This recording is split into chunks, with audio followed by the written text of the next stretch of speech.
నమస్తే. ఇప్పుడు మనం ఒక క్యాలిక్యులేషన్ అనేది చేసి మీకు లైవ్‌లో చూపిస్తున్నాను. చూడండి ఒకసారి. ఇప్పుడు మనం 500 2.0 ఇన్వెస్ట్‌మెంట్ చేస్తున్నాం.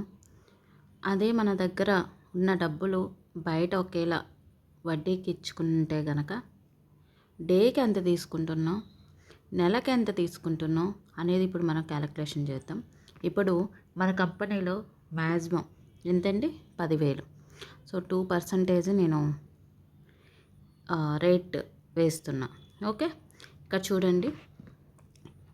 సరే, ఇప్పుడు 7వ నెల అయిపోయింది కాబట్టి 8వ నెల నుంచి పెడుతున్నాను. ఇదేంటంటే డే ఇన్కమ్. చూడండి, 1/8/2024, 2/8/2024. ఇక్కడ నేను సబ్మిట్ వడ్డీ చేస్తున్నా. చూడండి, అసలు అమౌంట్ 10,000. మనకి ఇంట్రెస్ట్ ఎంత పడుతుంది? ₹6.67.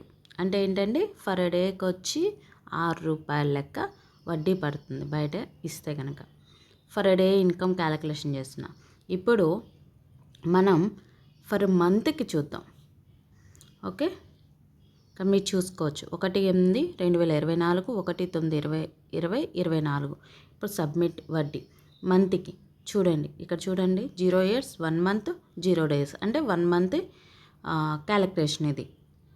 ఓకే, ఇక్కడ చూడండి మంత్కి ఎంత ఇస్తున్నారు అంటే 30 రోజుల తర్వాత మనకి ఇచ్చేది ఎంతండి? ₹200. అంటే ఇక్కడ ప్రిన్సిపల్ అమౌంట్ 10,000 ప్లస్ నెలకు వచ్చేది 200. అంటే ఇక్కడ ఎంత మనకి? 10,200.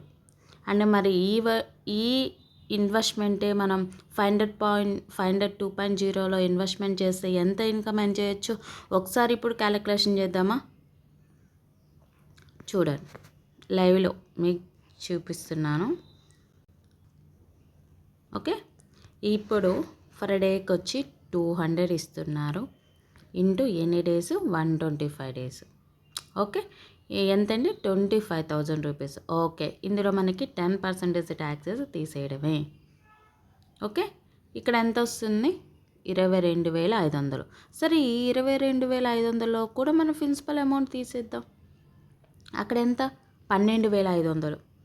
సరే, ఇక్కడ 125 days అంటే 4 months. ఓకే, ఇక్కడ మనం 4 months మనం క్యాలిక్యులేషన్ చేసుకుందాం. అంటే ఇక్కడ ఆగస్ట్ మంత్లో పెట్టాను కాబట్టి సెప్టెంబర్, అక్టోబర్, నవంబర్, డిసెంబర్ అంటే 12వ మంత్ వరకు నేను పెడుతున్నా.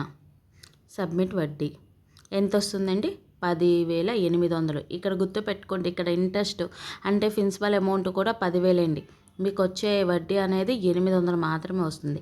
మరి ఇక్కడ చూడండి, మీరు ప్రిన్సిపల్ అమౌంట్ తీసేసి ఇక్కడ మీకు ఇంట్రెస్ట్ అమౌంట్ ఎంత వచ్చిందండి? 12,500 రూపాయలు అనేది మీకు మిగిలినట్టే కదండి. ఒకసారి కంపేర్ చేసుకోండి. దీన్ని బట్టి ఒక్కసారి ఆలోచించుకోండి. ఓకేనా? Thank you.